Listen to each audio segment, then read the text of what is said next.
Hello दोस्तों, मेरा class में एक बार पुनः आपका फिर स्वागत है। पर्यावरण के 10 क्वेश्चन लेकर आपके सामने हाजिर है। चलिए शुरू करते हैं। पहला क्वेश्चन आपके स्क्रीन सामने रहा। क्वेश्चन को पढ़िए ध्यानपूर्वक से। वायुदाब मापने वाला यंत्र किस नाम से जाना जाता है? ए बैरोमीटर, बी थर्मामीटर, सी सिस्मोग्राफ, डी हाइग्रोमीटर। चलिए, ऑप्शन नंबर ए बैरोमीटर सही है। चलिए, बैरोमीटर के बारे में थोड़ा आपको बता देते हैं। इसका उपयोग वायुमंडलीय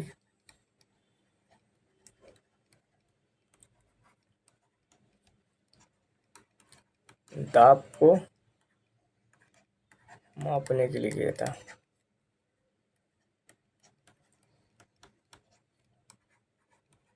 किया जाता है। इसमें पारे का प्रयोग किया जाता है। ये बैरोमीटर में पारे का प्रयोग किया जाता है। और थर्मामीटर के बारे में थोड़ा जान लेते हैं। यह शरीर के तापमान को मापता है।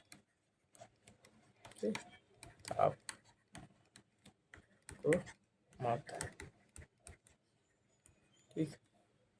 और सिस्मोग्राफ के बारे में जान लें। यह भूकंप की तीव्रता को रिकॉर्ड करता है। और हाइग्रोमीटर के बारे में जान लेते हैं। इसका उपयोग हवा में मौजूद आर्द्रता या नमी को नापता है। ठीक है, चलिए नेक्स्ट क्वेश्चन देखते हैं। क्वेश्चन नंबर 2 आपकी स्क्रीन के सामने, ध्यानपूर्वक पढ़िए। बीटी कपास क्या है? ऑप्शन ए संकर पौधा, बी एक ट्रांजेनिक पौधा, सी एक प्राकृतिक पौधा, डी एक औषधि पौधा। चलिए, ऑप्शन नंबर बी एक ट्रांसजेनिक पौधा। चलिए, पहले बीटी के बाद यह जीन को संशोधन करके बनाता है। जीन संशोधित करके पौधा है। ठीक। एक संकर पौधा क्या होता है, इसको देख लीजिए। यह दो अलग अलग प्रजातियों से अलग अलग प्रजातियों को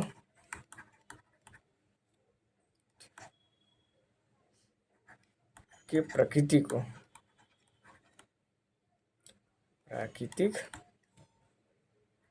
मिलन से बनता है।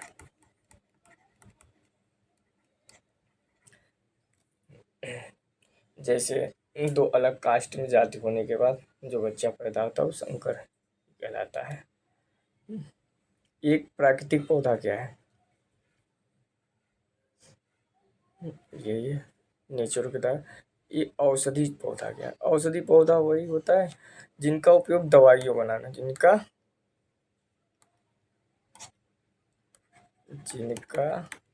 उपयोग दवा बनाने में किया जाता है।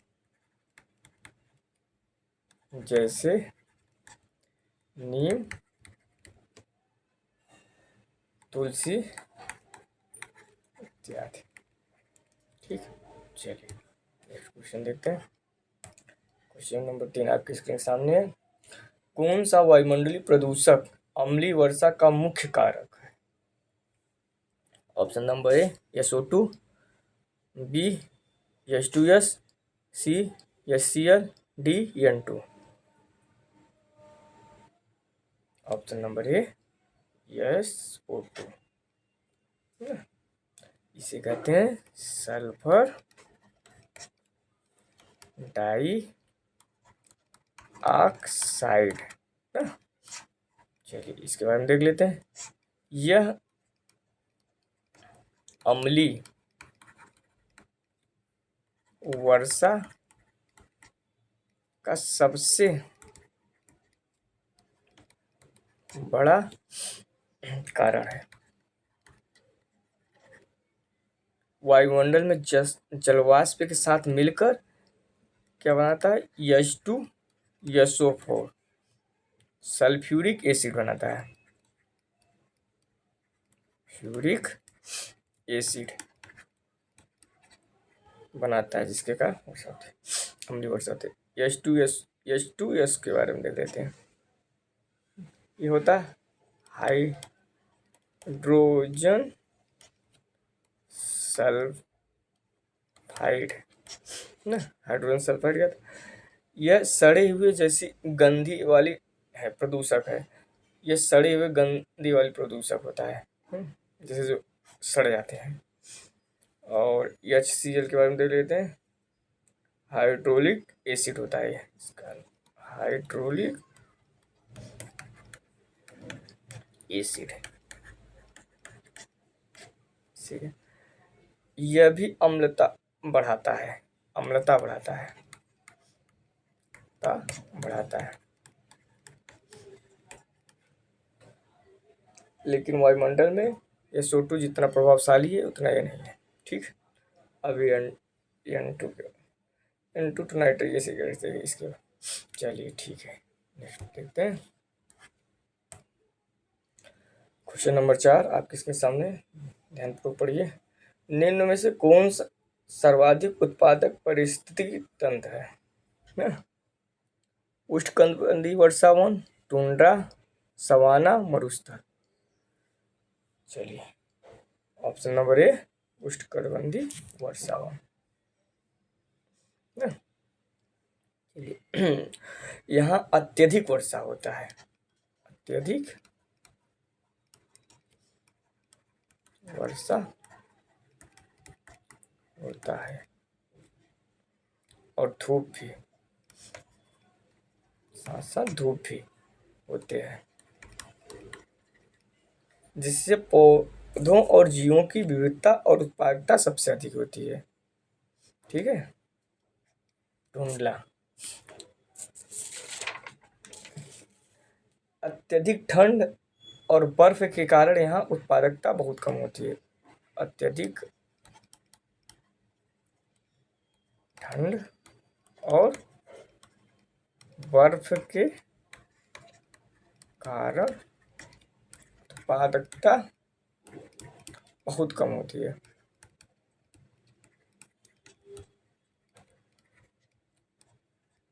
ठीक है, चलिए सवाना घास मैदान है ये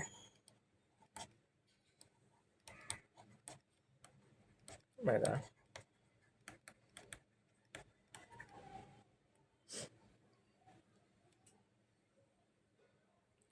और मरुस्थल के बारे में तो जानते हैं कि पानी की कमी से, पानी की कमी के कारण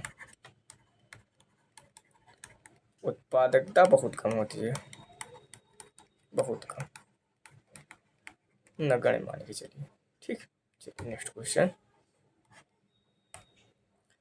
क्वेश्चन नंबर 5 आपके स्क्रीन के सामने, ध्यानपूर्वक पढ़िए। निम्नलिखित में से कौन सा रसायन आम पकाने में प्रयोग होता है? चलिए आम का सीजन भी है।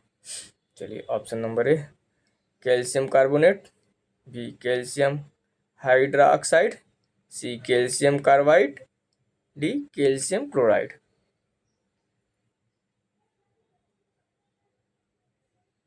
बताइए। चलिए option number C calcium carbide. Calcium carbide का रासायन ये होता है CaC2 ना।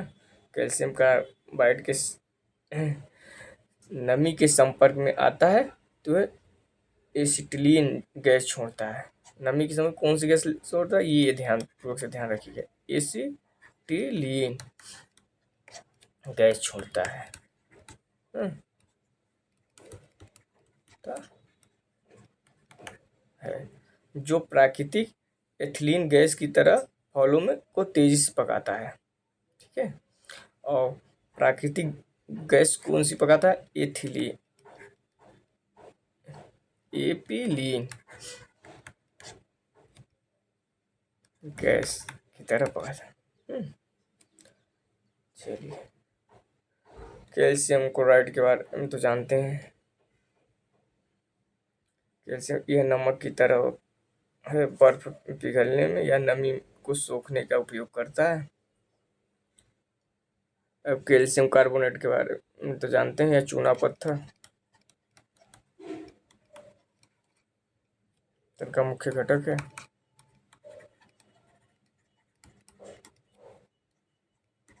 नेक्स्ट क्वेश्चन देखते हैं।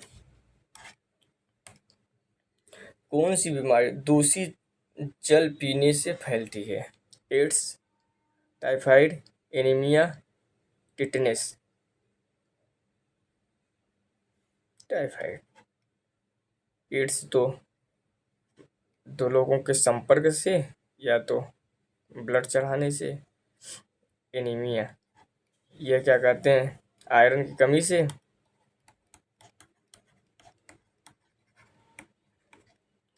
टिटनेस अगर आपको किसी चीज से लग जाती है उसके कारण। ठीक है, चलिए इनमें से कौन सा द्विबीजपत्री पौधा है? ए बांस, बी केला, सी गन्ना, डी सरसों।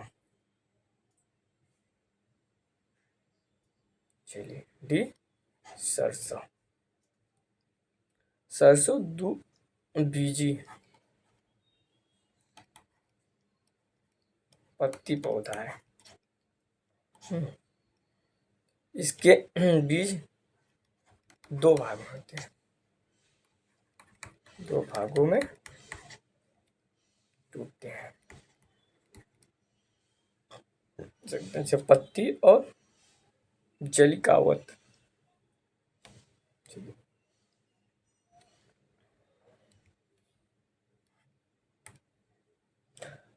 पौधों में जल का अधिग्रहण किसके द्वारा होता है?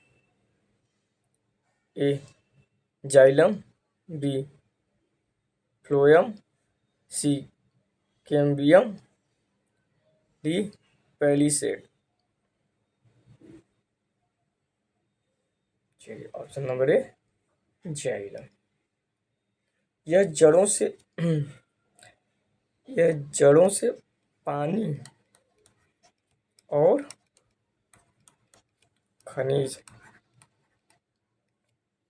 खनिजों को ऊपर तक ले जाता है, ऊपर तक ले जाता है। ठीक।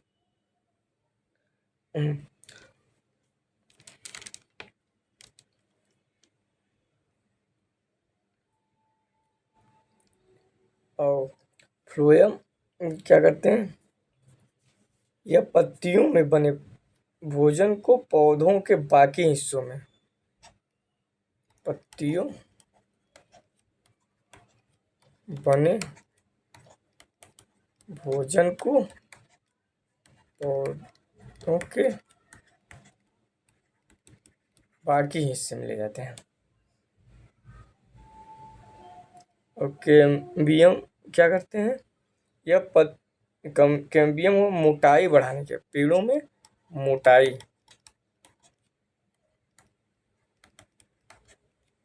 के लिए। और पेलिसेड कहते हैं, यह इनका कार्य होता है पत्तियों में प्रकाश संश्लेषण का मुख्य केंद्र होते हैं। पत्तियों में प्रकाश संश्लेषण का मुख्य केंद्र होते हैं।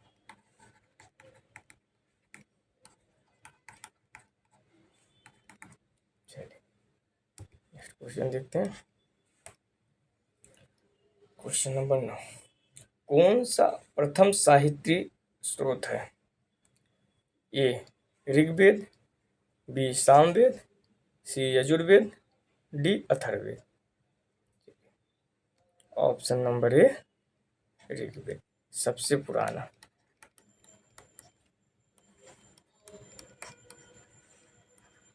साहित्यिक सूत्र है।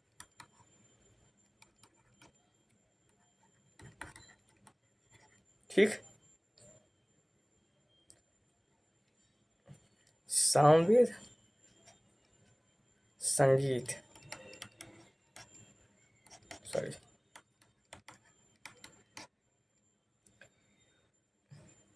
यजुर्वेद कर्म कांडों के लिए, कर्म कांडों की व्याख्या की इसमें। अथर्ववेद जादू टोना, जादू टोना से संबंधित है। ठीक है, चलिए, इन तीनों को त्रिवेद भी कहा जाता है, त्रिवेद।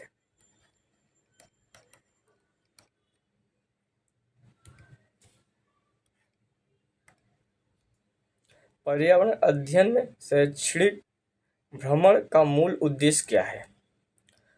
ए, बच्चों की ऊर्जा को विकसित करना, बी, छात्रों के लिए प्रत्यक्ष अनुभव, सी, सामाजिककरण को बढ़ावा देना, डी, टीम भावना बढ़ाना। ऑप्शन नंबर बी, छात्रों के लिए प्रत्यक्ष अनुभव। आज का सेशन यहीं पे समाप्त करते हैं। हमारा सेशन आपको कैसा लगा कमेंट करके ज़रूर बताइए। धन्यवाद।